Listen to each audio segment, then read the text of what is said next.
अगर मैं आपको, हाँ पहले तो अक्षय तृतीया है आज, तो उसके लिए आप सबको शुभकामनाएं।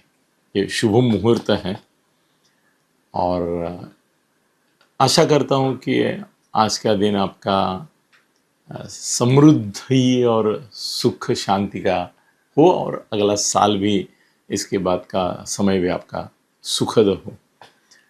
दोस्तों, एक कल से चर्चा देख रहा हूँ मैं, मीडिया में भी हो रही है, सभी मीडिया में, मराठी में, हिंदी में, इंग्लिश में है, यूट्यूब पे है, सोशल मीडिया है, प्रिंट है, इलेक्ट्रॉनिक है, कि भाई पिछले कुछ दिनों में, खासकर जब से सांसद बनी है प्रियंका गांधी, तब से उसने सिर्फ राहुल को ओवरटेक नहीं किया है।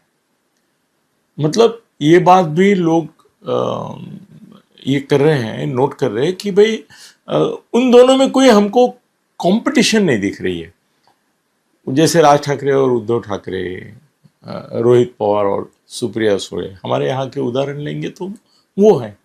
ये भाई बहनों में एक प्रकार की, भाई भाइयों में एक प्रकार की असूया, स्पर्धा, ईर्ष्या, द्वेष, और ये जो कंपटीशन दिखती है एक दूसरे को मात करने की, शह देने की वगैरह, तो मैं जो निरीक्षण, परीक्षण, विश्लेषण कर रहा हूँ उसके मुताबिक मुझे राहुल और प्रियंका में कोई कोई किसी भी प्रकार का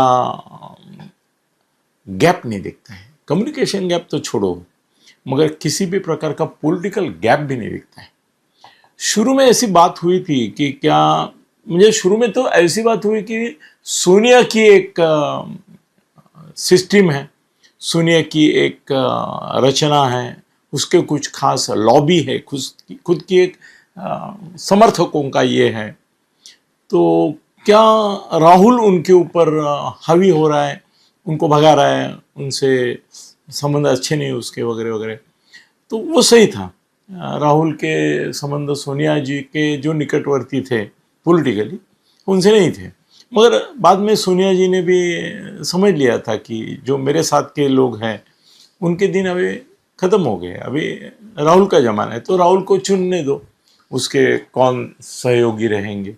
तो वो मामला ख़त्म कर दिया उन्होंने, और वो उनके लोग जो वो बिखर भी गए, कुछ बीजेपी में गए, कुछ इधर उधर भाग गए, मगर अभी खरगे छोड़ा तो, और खरगे भी एडजस्टिव आदमी है, वो सोनिया जी से जितना एडजस्ट हो गया था उतना ही राहुल से हो गया, अभी प्रियंका से भी हो रहा है। तो मगर राहुल और प्रियंका में मुझे कोई भी संघर्ष नहीं दिखा दिया जो मीडिया ने शुरू शुरू में दिखाने की कोशिश की थी, मगर बाद में अभी वो नैरेटिव ना गया। अभी कोई नहीं बोलता है कि वे उनमें कोई स्पर्धा है, कोई ईर्ष्या है, नहीं नहीं। एक पॉलिटिकली मैच्योर भाई बहन एक दूसरे के समर्थन में जुट जाए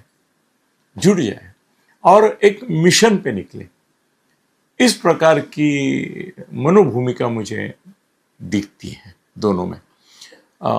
आज मैं एक अलग निरीक्षण, परीक्षण, विश्लेषण सभी चैनलों पे जो रिपोर्ट पिछले कुछ दिनों में आया है उसके मामले में करना चाहता हूँ कि मुझे ऐसा लगता है कि जिसके बारे में मैं बाला साहब ठाकरे के बहुत करीबी था, 7.5 साल तक उनके नाम से जो संपादकीय अग्रलेख, एडिटोरियल आते थे मार्मिक के, तो वो मैं लिखता था। जैसे संजय राउत बाद में लिखता था, या आज भी उद्धव के नाम से जो आते हैं एडिटोरियल, वो सामना के संजय लिखता है।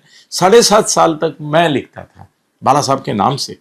वो मेरा भाग्य था कि मुझे उनके ये लिखने का। तो उस समय मैंने उनको बोला था कि वो झगड़ा शुरू होता उद्धव और राज के बीच में, मैंने बोला आप एक काम करो, राज चीफ मिनिस्टरशिप का मटेरियल है और उद्धव पार्टी संगठन के लिए ठीक है, तो आप उसको पार्टी का अध्यक्ष बनाओ और इसको चीफ मिनिस्टर का कैंडिडेट करके घोषित करो और चुनाव लड़ो। 99 के पहले मैंने बोला था उनको कि चुनाव लड़ो, एक अभूतपूर्व सक्सेस है। राज को चीफ मिनिस्टर देखना चाहता है महाराष्ट्र, और माँ साहब ने बोला कि नहीं, राज को हटा ही दो। तो उद्धव ने, बाला साहब ने, माँ साहब ने ऐसी व्यवस्था की कि उसको बाहर निकलना पड़ा। मगर यहाँ पे मैं बात कर रहा हूँ प्रियंका और राहुल की, तो मैं देख रहा हूँ कि वो जो मेरा सजेशन है वो कहीं अभी कांग्रेस में सोनिया गांधी की वजह से, उनको मैं क्रेडिट देना चाहूँगा माँ को, कि उन्होंने ऐसा सोचा है, ऐसा मुझे लगता है कि प्राइम मिनिस्टरशिप के लिए, प्रधानमंत्री पद के लिए प्रियंका आगे बढ़े एक कैंडिडेट के रूप में मोदी के सामने, या जो भी रहेगा 29 में उसके सामने, और राहुल पूरी तरह से पूरे समय तक पूरे देश में कांग्रेस संगठन के लिए काम करे।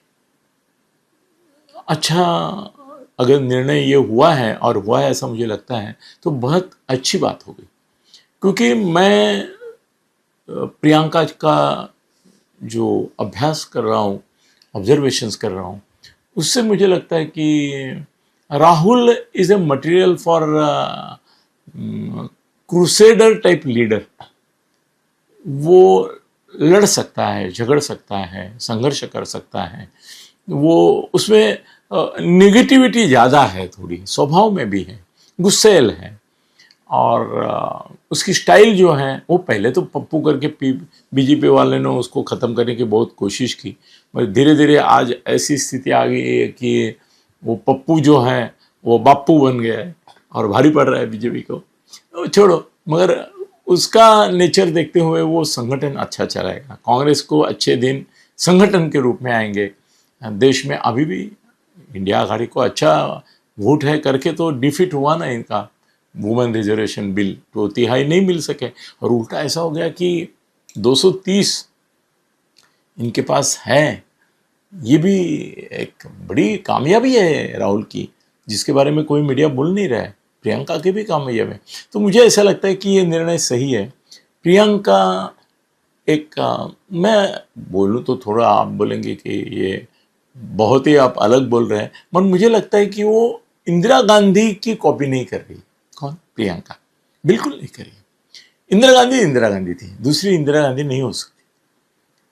इंदिरा गांधी का जो एक क्रोध था, आक्रामकता थी, संघर्ष था, वो मुझे राहुल में कुछ हद तक दिखता है, पूरा नहीं दिखता है मगर कुछ हद तक दिखता है। पर प्रियंका का मैं अगर बोलूँ तो आप शायद नाराज भी हो सकते हैं, मुझे उसने मॉडल जो लिया है, रोल मॉडल उसका, किसका? प्रियंका का, वो अटल बिहारी वाजपेयी। जी हाँ, उसके सामने ऐसा बड़ा कोalition चलाने के लिए आदर्श जो है वाजपेयी जी ने बहुत अच्छे तरीके से चलाया था। मोदी जी चला रहे हैं मगर वो अच्छी तरीके से नहीं चला रहे, अन्याय कर रहे अपने सहयोगी पार्टीज पे, लीडर्स पे, उनको कट टू साइज करने की कोशिश करते हैं। वाजपेयी ने सबको संभाल के, अरे ममता दीदी से लेके सब उनके साथ थे, लालू ये वो थे, सबको संभाला था। तो मुझे ऐसा लगता है कि प्रियंका ने एक अच्छा निर्णय किया है कि उनके आदर्श ना इंदिरा गांधी होगी ना और कोई होगा। राजीव गांधी भी इतने सक्सेसफुल नहीं थे, एज ए प्राइम मिनिस्टर वो सक्सेसफुल रहे, मगर as a leader, party leader वो कम पड़ रहे थे। इस प्रकार का वो वीपी सिंह को संभाल नहीं पाए। उन्होंने तो, वीपी सिंह ने तो उनका पराभव किया है कि नहीं। तो मुझे लगता है कि वाजपेयी फॉर्मूला जो है प्राइम मिनिस्टरशिप का, वो प्रियंका का आदर्श है। और आज देश में मोदी स्टाइल को, मोदी कार्य पद्धति को, कार्यशैली को, पर्सनैलिटी को, निगेटिविटी को, आक्रामकता को, दूसरों को कट टू साइज करने की कोशिशों को देश नाराज है। तो उनको मोदी की ही अलग थोड़ी मिनी एडिशन वाला राहुल गांधी पसंद नहीं आएगा, उनको वाजपेयी की आइडल मानने वाली उनको प्रियंका पसंद आएगी। और प्रियंका को प्राइम मिनिस्टर और इसको कांग्रेस का अध्यक्ष करके अगर सोनिया जी निर्णय लेती है चुनाव लड़ने का 29 का, तो मुझे लगता है कि कोalition का ही होगा, इंडिया आघाड़ी का ही होगा। मगर प्रियंका अचानक से डार्क हॉर्स करके आगे निकल के आ सकती है, और अगर सत्ता गई बीजेपी और एनडीए की और इंडिया की आई, तो राहुल के बदले प्राइम मिनिस्टर भी हो सकती है। धन्यवाद।